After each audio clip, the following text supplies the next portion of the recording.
I want to start today's lesson really sharing a quote that I put on social media this week, and I think it's relevant because we are approaching that time in the market where we're seeing movement start to slow, and in general, there's a lot less movement in the markets than usually traders anticipate coming in. I think a lot of new traders come into the markets and they think it's going to be like the casino or the wild, wild west where there's action all the time, and they're hit with the reality that, hey, there's really not as much action as they may think. And that increases, or I should say the action decreases during the summer, especially as we get into the dog days, right? The end of the summer, the August months where the last vacations are being had and everyone's trying to get all their summer plans out the way before the kids go back to school and they go back to work. And it could be a very tough time for traders as they kind of get bored into making mistakes. And the quote that I shared on social media this week said this. My caption was, "More time in the market doesn't equal more money in your account. Don't fall for the time for money myth."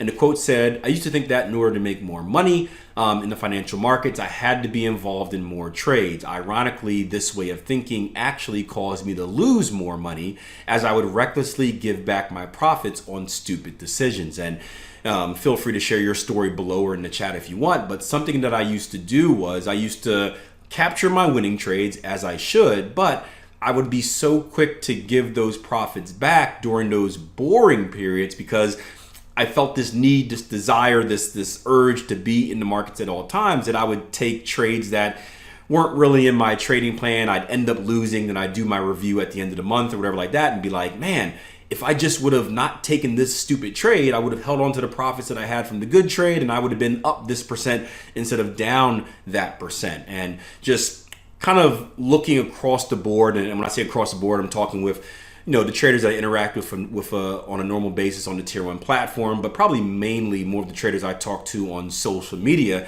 I'm getting that feel, I'm sensing that vibe that a lot of you guys are having trouble staying out of the markets, especially in times like this where they slow down for periods of time and then boom, all of a sudden we get a monetary policy report. There's a lot of action. You missed it. You feel guilty for missing it. So then you want to hop in the very next type of revenge trade that you see in the markets. And that could be something that can be very detrimental for your trading. So it can be very difficult during these type of times to stay motivated and to really stick to your routine. And routine is something that we harp on a lot here at Tier 1 Trading, the power of routine. And something that always helped me is I have a sports background, so I always think about it like a football player, right? I was a receiver, so I'm someone that did not get the ball that much in the bigger scheme. And you think about like the NFL, right? So typically an offense will run like maybe 80 plays a game, and maybe a little bit more than half of those plays are going to be passing plays, right?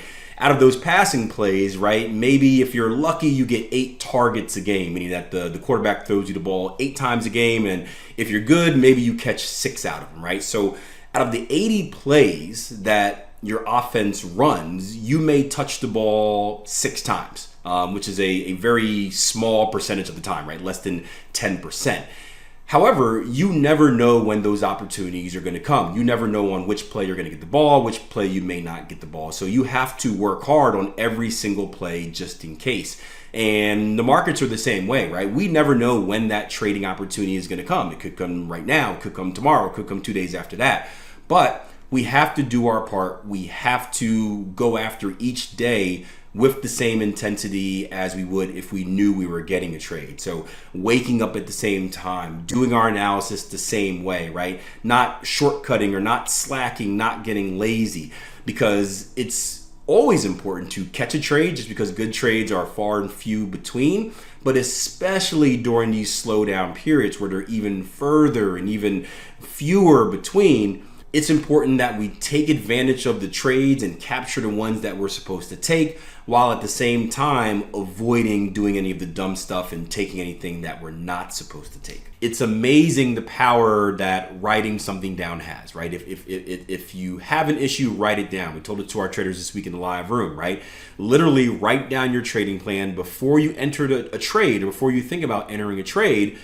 Go to your folder, go to your Word document, look on the back of your monitor setup, and actually read through your plan.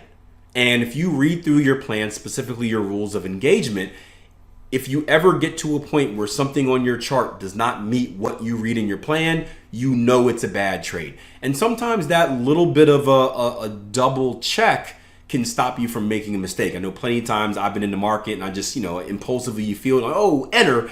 And then going back and saying, hey, Keel, read your plan. Okay, do we have this? Yes. Do we have that? Yes. Do we have this? Yeah. Do we have that? No. That little bit of just kind of that breath, that second look is kind of like having a teacher, an accountability partner kind of, proofread my paper and find a grammatical error that I have to fix before I hand that paper in. Now, obviously in school, maybe that's the difference between a letter grade. In the markets, the financial markets, that's the difference between losing money and conserving capital. And we all know that the number one rule of trading is don't go broke. Conservation of capital is key. So wanted to give that lesson to you guys this week, especially as we get into the later months of the summer and these kind of issues occur on a more frequent rate. Now, as always, let's pop into the charts. Let's find some trading opportunities. We had a good week last week, which I'm excited about.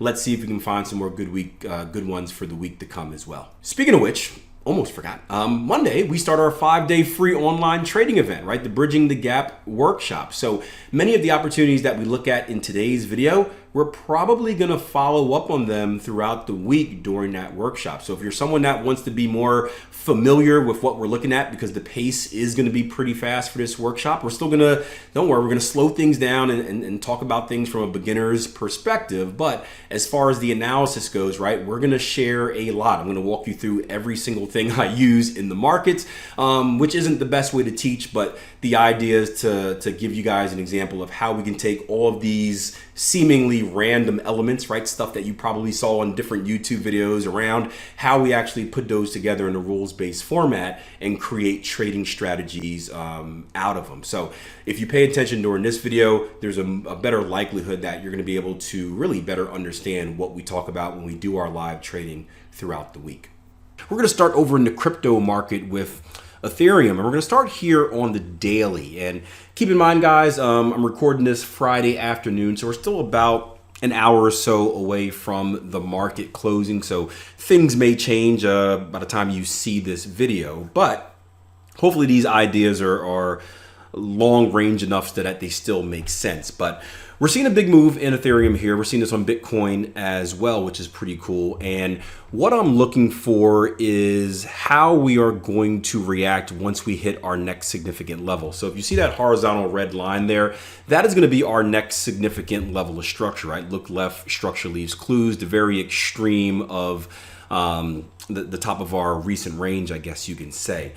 If we hold at that level, that's going to offer a counter trend trading opportunity. So an opportunity for us to get a little bit of relief in the market and for lower time frame shorts to maybe take advantage of that relief. If we can violate that level, then there's a good chance, right, that we're going to rally up to our next level of structure, which is going to be right up in this area. So that could be a pretty good continuation opportunity to the upside. So again, that horizontal line in red is going to be what we call our decision point. That's where we want to implement our if-then thought process or if-then syntax. If this happens, then look for this. If that happens, then look for that. Next, we're going to head over to Bitcoin. And before we get into the new analysis, just want to take a second to brag, not for myself, but for one of our Tier 1 members who identified this throughout the week. It was a cipher pattern, a bullish cipher pattern here on Bitcoin. And it really worked into a longer term continuation analysis as well. And just goes to show you that, again, we talk a lot about patterns here, simple and advanced.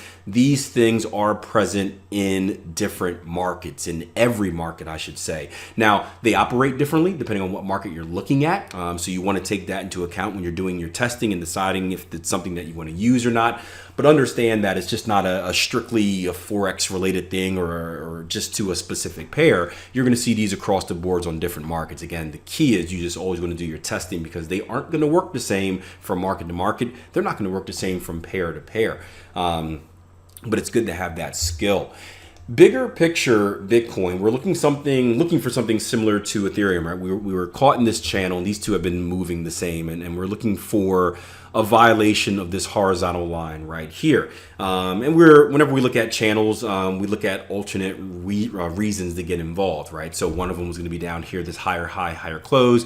at a previous structure low. That was the first ideal level to get involved. We had a nice rally after that. After we took out our high in here, our most recent high, that cipher pattern, that pullback, right? It was a cipher pattern, but also a pullback with another higher high, higher close right here. A very nice tail in that candle. That was an alternative reason to get involved in a bullish trade.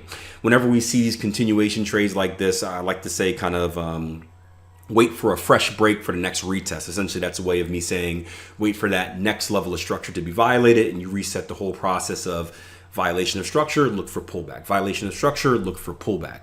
So now that we've violated our most recent level of structure right here, and again, you can take that out a little bit and look left and adjust that a little bit up here. If we end up getting a violation of that previous level of structure, then we could look for something very similar as we did with Ethereum. Look for a push up to our next level of structure, which is going to be right here on Bitcoin, this area right here, to kind of get a bigger picture. If we want to really dial down on the area, we can do a few things. We can bring our Fibonacci retracement in from a swing high to a swing low. So the biggest, I guess the greatest, most macro move of this pullback here. We can also then take our Fibonacci extension tool from this swing low to this swing high and back up. Going to be a little bit off there. We're going to have to be perfect for video purposes.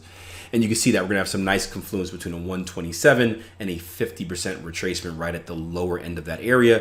We have the two golden means lining up as well. So the 1618 Fibonacci extension and the 618 Fibonacci retracement lining up at the upper range of that box as well. So now, depending on what type of trader you are, whether you are conservative or whether you are aggressive in your target taking, and that's going to be a personal preference, that's going to tell you which is going to be the best area for you to take targets on this potential bullish continuation trade. We can also take an AB equals CD pattern, so a 1-to-1 measured move, now that we do have this official retracement and break higher. And you see that if we add that on to the bottom here, boom, we're going to get more confluence up at that 1618, 618 golden mean cross as well. Next up is going to be gold, and gold has been gold's been a mover lately, very fundamentally driven as of late. You can see we ended the week here in the day with a very bearish move on gold. Now that very bearish move is going to bring us right back down into a previous level of structure support. Look left, structure leaves clues. Not yet sure if we're going to hold or if we're going to violate it. Again, it's not the end of the day yet, so you want to pay close attention to this daily candle. But something we do currently have at this level and just got filled today is a bullish bat pattern. So if you are someone that was looking to get long in this area, you have an X to A, swing low to swing high, coming off of that close double bottom, technically a failed one, but close to a completed double bottom. X to A to B is going to be this first retracement. Our B to C is going to be the second failed extension, and then our CD completion is going to come right down to where price action currently is, and that completion zone for the pattern is going to go from that 886 down to the lows of our X leg, which is our starting point. So bullish bat pattern here on gold, here on the daily. Obviously, if you are a pattern trader, you should be involved in this right now. If you take it aggressively, if you take it conservatively, we're in that kill zone, so you should be looking for what do you need to enter, right? What is your reason for entry? Following up on the midweek markup video. If you didn't see that, check it out. Entry, stops, and targets. Dynamic target taking is the title, I believe. You should be looking for that reason for entry once you're in that zone. Or if you're a CTS trader, right? Combined technical scoring trader. We're going to talk a little bit about that during next week's workshop. You can add this pattern, right? That's going to give you 3 points for your CTS score, which is going to give you a pretty significant boost in as far as point wise there, and knowing what your minimums are. So nice opportunity on gold daily chart, bullish bat pattern, and structure-based trading opportunity. Over to the NASDAQ. This should be short and sweet because I am a broken record when it comes to the NASDAQ, typically at all times, aside from pandemic crashes, but especially after the rebound. Higher high, higher close, right? Pull back and buy, pull back and buy, pull back and buy. We've seen that many times over, I don't know how long. Most recently, we've seen it with the pennant pattern here, or the flag pattern, the pennant pattern, excuse me. Yeah, my brain's thinking about a different situation.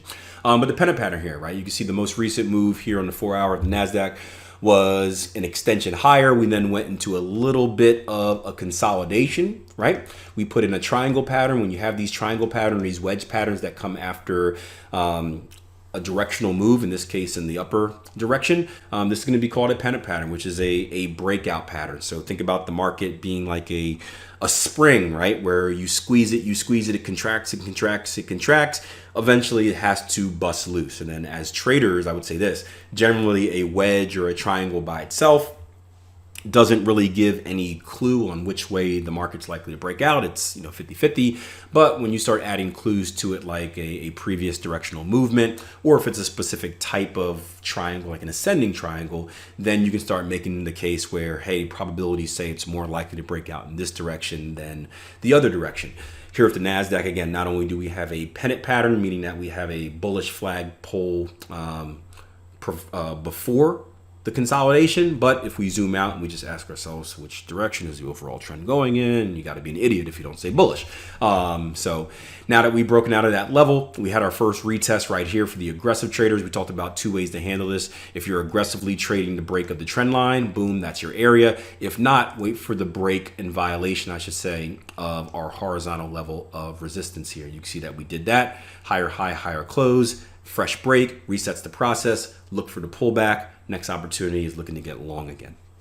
All right, Euro Yen, heading back into the Forex market, right? Usually we start with Forex since that's the market that I personally concentrate on, but I do look at other markets as well. What we have here is called a falling channel, right? Now, this is kind of the opposite. We talked about, we were just on it, NASDAQ, there we go, NASDAQ with looking at a directional move and then a period of consolidation afterwards. And typically you would expect price action to break out in the direction of that directional move, right? This one's a little bit different, right? With how this pattern forms, this is actually a pattern where we look for relief. So I look for the opposite. When I see this type of movement, specifically when we compare it with some divergence here in the RSI, divergence means basically your indicator or your oscillator is doing the opposite or something different than price action, right? In this case, you can see prices slowly creating lower lows and lower highs. Here, our RSI is creating higher lows and higher highs. That's going to be bullish divergence. This specific pattern, teamed with that specific indicator, we would anticipate what we call a period of relief. So the market running out of steam and a little bit of a pullback here. You guys know I love structure. Look left, structure leaves clues. If I was on my Ninja Trader charts, you see a big box here, right? Our VS1 levels telling us that, hey, this is a level of structure that we need to pay attention to. I can also just drag my horizontal line down here and you look at this area right here. Boom, look left, structure leaves clues, pinged off that area. I think this is a great move. Because we're in consolidation, it makes target taking a little bit more difficult, right? Just to zoom out on Euro New Zealand, you can see the ugliness that incurs. But we got a pretty decent inside level of structure right here that we can play off of for looking for a potential move higher. So falling channel here on Euro New Zealand. Look for a little bit of relief in the bullish direction. All right, speaking of structure, here's an opportunity where I'm hoping that structure gets broken. We're on the Euro Pound. We had a decent opportunity here. We didn't get the follow through. I thought we'd see a much bigger follow through off of these lows right here. We kind of tested and probed it once and then ended up breaking through. I thought we'd see a bigger follow through, but not so surprised that we broke through, because if we look left and if we go to daily, you see that we had an underlapping level of structure. And for you guys that are new to the channel, if you go back and listen to or watch the 600 plus videos that I have here, you'll often hear me talk about underlapping or overlapping levels of structure. What I mean by that is that when we have a level of structure at a specific level, but then we have another level of structure right before it. So in this case, right below it. If this were kind of flipped, it'd be right above it. Whenever we have those scenarios, right, the under or overlapping level of structure is going to be the more important level of structure. And I always warn our traders that you can look at these as being like traps, where the market traps you into thinking that, hey, we're going to reverse at this level. And especially newer traders, they put their stop loss right below that level, ignore the level of structure looking left, and then the market kind of skunks them out and takes their, the stop loss hunters take advantage of them.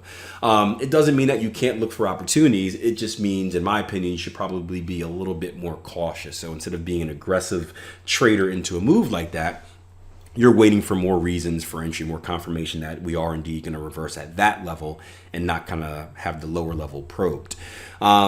What I'm looking for here, I'm not too interested in a hold at this level because I can't really do anything target wise as far as projections, and that's just knowing the full part of the trade. Again, entry, stops, and targets, going back to Tuesday's midweek markup video. But if we violate these levels, right, where are we likely to go to next? You can see we don't have a significant level of structure until all the way back down into that 8,300 region, maybe 8,350s if you want to be conservative, but 8,300 down here. So if we can violate these levels, it's going to open the door for some pretty decent short opportunities, going from basically 84.50s, 84.70s down to 83.50s, 83 even. So again, we're going to need a violation at that level, so a lower low and lower close below. But if we can get that, we're going to shift into a continuation move in the bearish direction here on Euro Pound for the foreseeable future.